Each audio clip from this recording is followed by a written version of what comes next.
welcome back to Science. So this week we've been working on our animal research project, but today we're going to take a break from our research and you're going to learn all about adaptations. So you're going to go to our Google Classroom and click on Classwork. You're going to find Wednesday Science Must Do. That means you have to do it. So make sure again that you read the instructions, guys. So it says read the adaptations book in EPIC.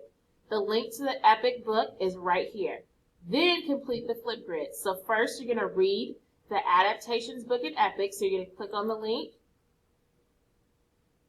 And you're going to read the animal adaptations book. If you have a difficult time with some words, guys, it can read it to you as well. After you've read the animal adaptations book in EPIC, you're going to click the Flipgrid. Join with Google.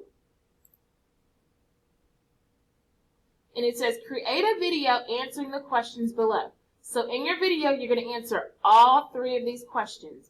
What kind of adaptations do water animals have? Do land animals have the same adaptations as water animals?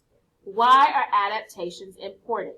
So again, you're going to create a video and you're going to answer all three of these questions in your video.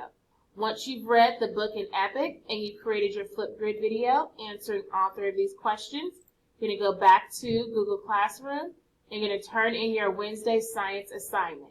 So please make sure, guys, you read the animal adaptations book in EPIC and you create a Flipgrid. You have to create a Flipgrid video, okay?